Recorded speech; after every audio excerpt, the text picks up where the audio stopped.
Well, I grew up in San Francisco at Holy Name Parish, and I remember when I was in the 7th grade, there was a priest who came around and was talking about the seminary, and he just gave kind of a pitch on, if you're interested in the seminary, start thinking about this.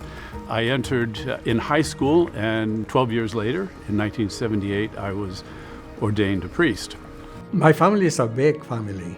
We were 22 brothers and sisters, and I am number 17.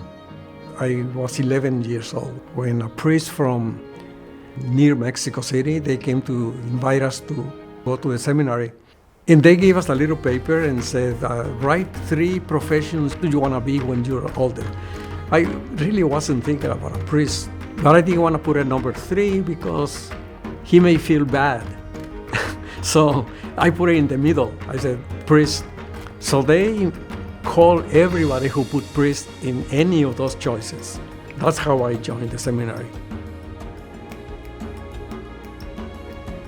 I had completed my seminary formation in Rome at the North American College.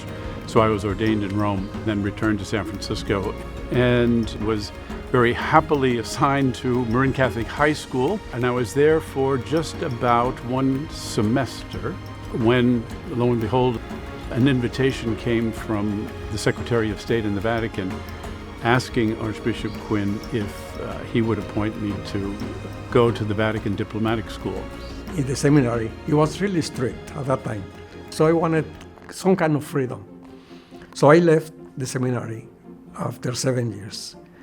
And what I wanted to do was leave Mexico, come to the United States, and then go to my final destiny, Paris. I came here, I went to Hawaii, I stayed 9 months, then I came back in California. Once I came back from Hawaii, I started thinking that I really wanted to be a priest again. So I joined the seminary. I returned to Rome. I got my degree and I was sent out to Bangui, Central African Republic, formerly known as French Equatorial Africa. And I was assigned there for 3 years. It really immersed me into a whole part of church life and activity that I would have never experienced otherwise. So I spent 3 years there, and then I was sent to Athens in Greece, which was a completely different experience. After 2 years in Athens, I came to the conclusion that diplomatic life really was not what I wanted to spend the rest of my life doing. And then I was assigned to St. Cecilia's Parish in San Francisco, where I was there for 6 years. And after St. Cecilia's Parish, I was assigned to Marin Catholic High School as president for 6 years. And then after Marin Catholic High School, I was assigned to Nativity Parish in Menlo Park, and that was for the next 22 years of my life.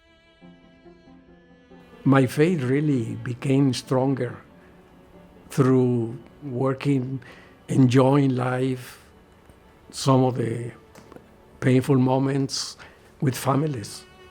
That's what really helped me to admire what God does through each one of us.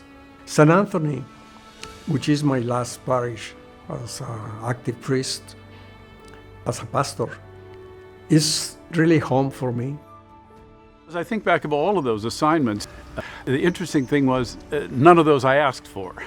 And any of those assignments that I may have wanted to ask for probably were not good things to be looking for. And I would think that's a lesson for all of us as priests to learn, that we do what we are asked to do. We don't do what we want to do. And in doing what we are asked to do, that's where we find real happiness.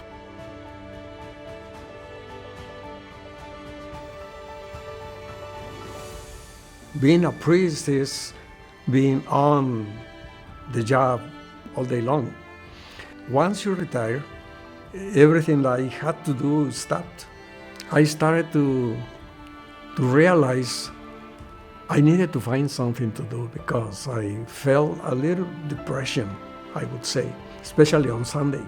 And I lasted only 1 weekend with no activity, let's say. And by the second weekend, I started helping in San Anthony, which really helped me. So what am I doing as a retired priest? I'm still trying to find my way. It's been just almost 1 year now.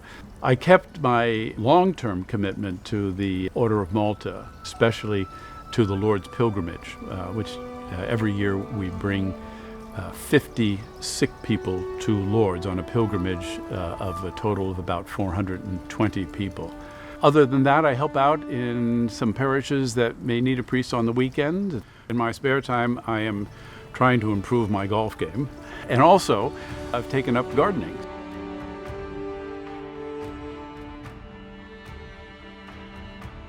So on behalf of all of us retired priests, I'm very grateful for you who are here today, and thank you very much for your support of the Retirement Fund. En nombre mío y en nombre de todos los sacerdotes que están aquí en Sierra Clergy House, queremos agradecerles todo el apoyo que ustedes dan y decirles también que estamos orando por ustedes y por sus familias.